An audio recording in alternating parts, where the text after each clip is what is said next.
प्रिय विद्यार्थियों, आज हम देखने जा रहे हैं स्टोक की कर्ल प्रमेय। स्टोक की कर्ल प्रमेय क्या कहती है कि किसी भी सदिश क्षेत्र का पृष्ठ समाकल उस पृष्ठ को घेरने वाले पथ के अनुदिश सदिश के रेखा समाकल के बराबर होता है। किसी भी सदिश का कर्ल है उसको घेरने वाले पृष्ठ के, यानी कि यहाँ पर हमने क्या किया, ये एक पृष्ठ है, इसको घेरने वाला जो पथ है उसके अनुदिश इस सदिश का जो रेखा समाकल है वो उस सदिश के कर्ल के पृष्ठ समाकल के बराबर होता है।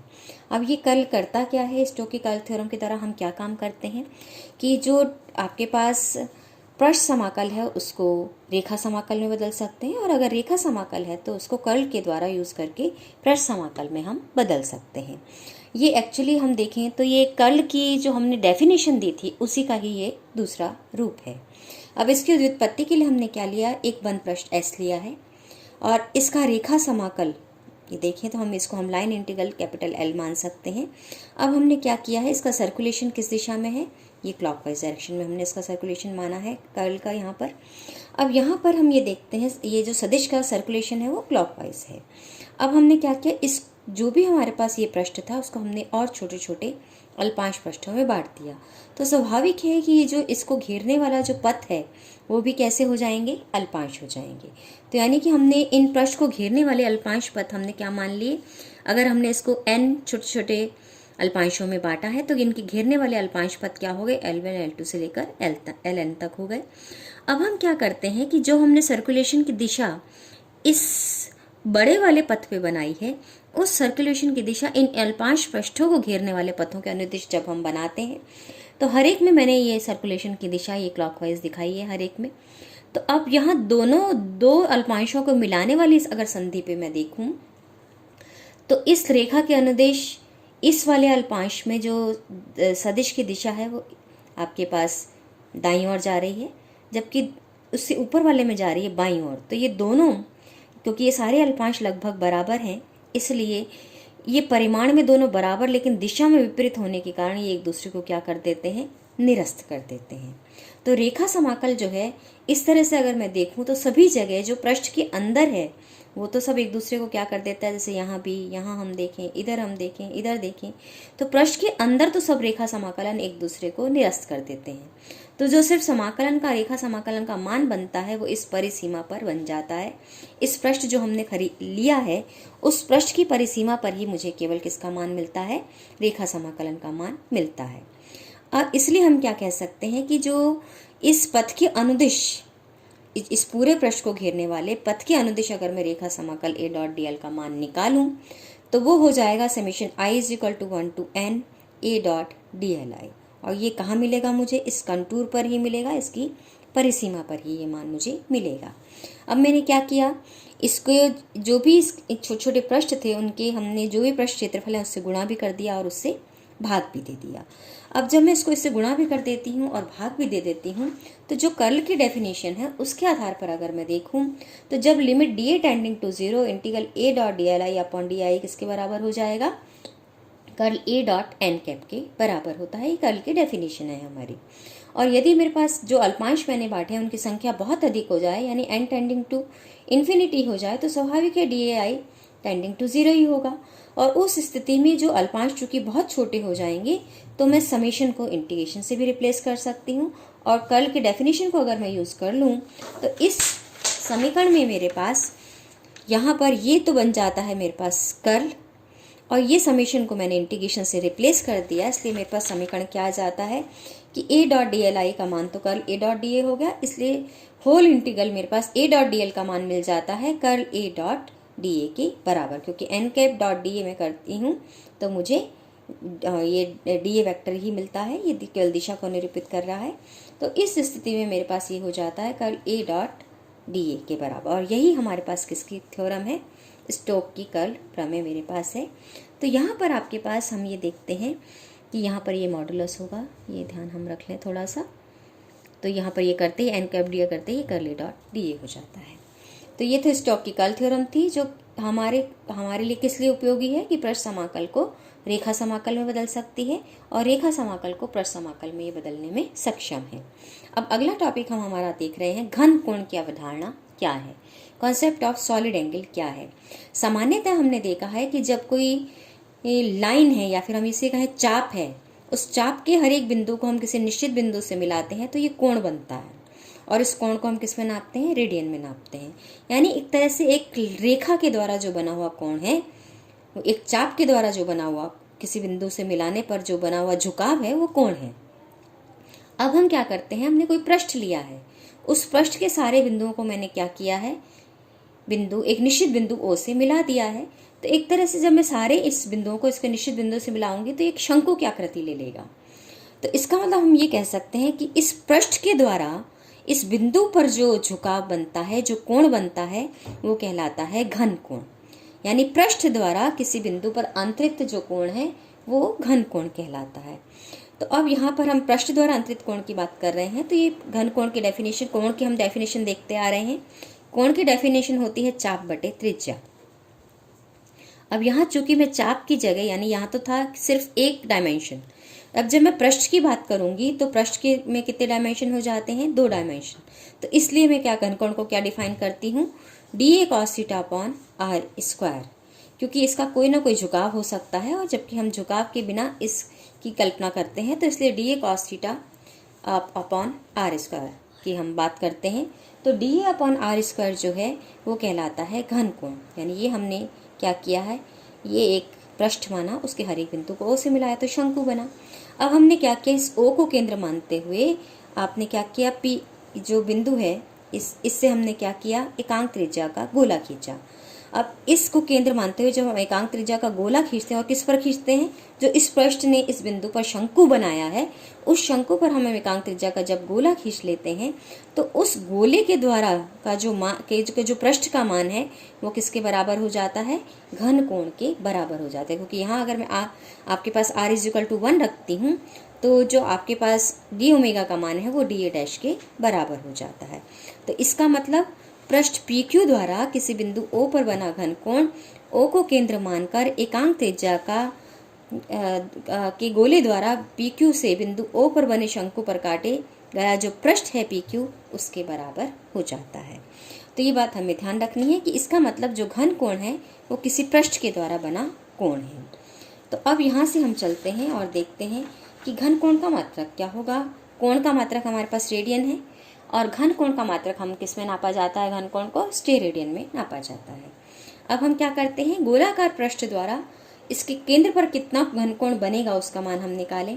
तो एक सिंपल तरीके से अगर मैं बात करूं तो जो अल्पांश जो गोला है मेरे पास, उस गोले पर मैंने कोई अल्पांश क्षेत्रफल अगर माना है तो उस अल्पांश क्षेत्रफल द्वारा जो बना घन कोण होगा वो हो जाएगा dA dash upon R square, जहाँ आर क्या है, गोले की त्रिज्या है।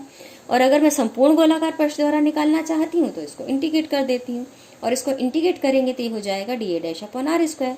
और गोले का जो संपूर्ण पृष्ठ है वो मुझे मालूम है 4πr² होता है, इसलिए मेरे पास जो घन कोण आएगा वो हो जाएगा 4π।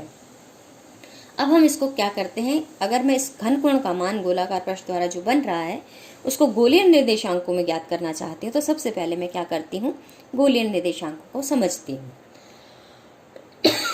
तो गोलीय निर्देशांक मेरे पास क्या है कि ये एक बिंदु P है। गोलीय निर्देशांकों में इसके निर्देशांक कैसे लिखे जाते हैं, r थीटा फाई सी, जहाँ थीटा क्या है कि स्थिति सदिश द्वारा बना हुआ zx के साथ जो कोण है वो थीटा कहलाता है। अब इसमें हमने yz जो हमारे पास है उसमें जो बिंदु P हमने लिया उसका प्रक्षेप, यानी स्पेस में मेरे पास xyz में जो बिंदु था P, उससे मैंने लंब डाला कौन से तल पर, xy तल पर, और इसमें xy तल को वो जहाँ काटता है उस बिंदु को मैंने ओरिजिन से मिला दिया। अब ये जो x अक्ष के साथ कोण बनता है वो कोण क्या कहलाता है, फाई कहलाता है। तो यहाँ अगर मैं देखूँ तो ये, अगर मैं यहाँ से बिंदु P से इस पर लंब डाल दूँ और ये कहूँ ये किसी बिंदु A पर मिल रहा है, तो ये जो परपेंडिकुलर PN है यहाँ से अगर मैं देखूँ तो ये 90 डिग्री हुआ, क्योंकि मैंने इस पर लंब डाला है बिंदु P से z एक्सिस पर। तो ये जो ट्राइंगल OPA है ये क्या बन गया है, समकोण त्रिभुज, जिसमें एंगल A क्या है, 90 डिग्री है। तो अगर ये 90 डिग्री है और ये कोण थीटा है तो आपके पास स्वाभाविक है कि आपके पास ये जो Z है आपके पास जेड कंपोनेंट, क्योंकि यहाँ पे लंब है, ये आधार बन गया है तो ये लंब बन जाएगा, ये लंब है तो ये विकर्ण हो जाएगा और ये आधार हो जाएगा। आधार बटे कर्ण हमेशा क्या होता है, आधार बटे कर्ण जब भी हम लिखते हैं तो उसका मान क्या होता है, कॉस थीटा के बराबर होता है। और आधार क्या है, ये ओ ए है, यानी जेड एक्स जेड पॉइंट है, तो Z is equal to R cos theta मुझे मिल जाता है। और यहाँ मैं पी ए का मान निकालूं तो पी ए मुझे कितना मिलेगा, आर साइन थीटा के बराबर, क्योंकि आपके पास एक लंबवत कंपोनेंट है और एक आपके पास क्षैतिज कंपोनेंट है। तो क्षैतिज कंपोनेंट जेड का मान हो गया आर कॉस थीटा, और जो ए पी ए है जो लंबवत घटक है उसका मान हो जाएगा आर साइन थीटा के बराबर। और जेड पी और ये ओ क्यू क्या होंगे, एक दूसरे के पैरेलल होंगे, तो ये आर साइन थीटा है तो ओ क्यू भी क्या होगा, आर साइन थीटा होगा।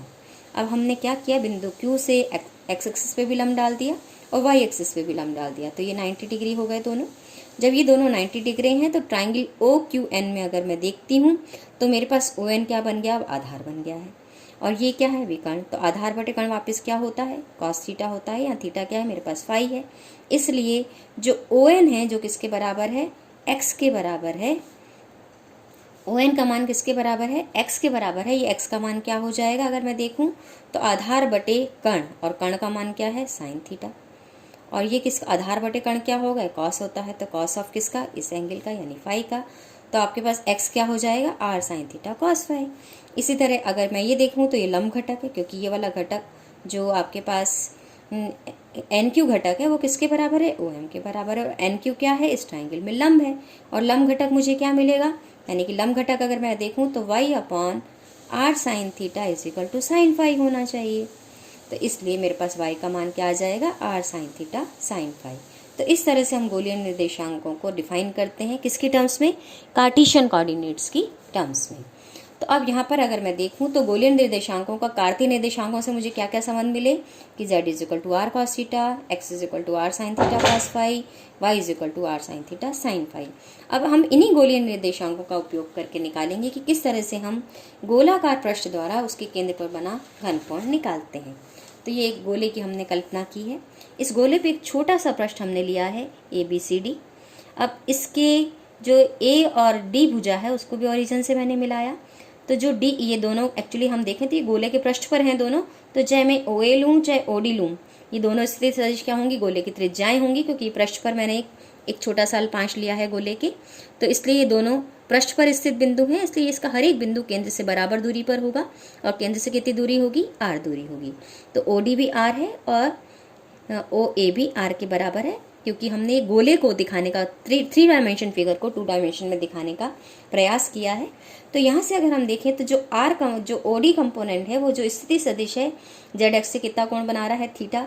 तो चूंकि ये ए डी अल्पांश भुजा होगी, क्योंकि ये अल्पांश क्षेत्रफल है, तो ए डी जो अल्पांश भुजा है वो जो केंद्र पर कोण बनाएगी वो कितना कोण होगा, डी थीटा कोण होगा। इसी तरह हमने क्या किया है कि इसको सी और डी को मैंने किससे लंब डाल दिया है, जेड एक्स पर लंब डाल दिया है, और इसका प्रक्षेप कहाँ लिया, एक्स वाई एक्सिस पर। जैसे कि हमने क्या किया था, ये एक बिंदु लिया था, यहाँ से लंब डाल दिया था, और फिर इसको प्रक्षेप हमने इस पे किस पे लिया था, बिंदु बी का प्रक्षेप कहाँ लिया था, एक्स वाई तल पे लिया था। तो इसी तरह यहाँ एक की बजाय हमारे 2 बिंदु हो गए, और इन दोनों बिंदुओं को से हमने क्या किया है, पी एक्सिस पे जेड एक्सिस पे लंब डाल दिया है, और इन दोनों का प्रक्षेप कहाँ लिया है, एक्स वाई तल पर लिया है, तो वो क्यू और आर बन गया है।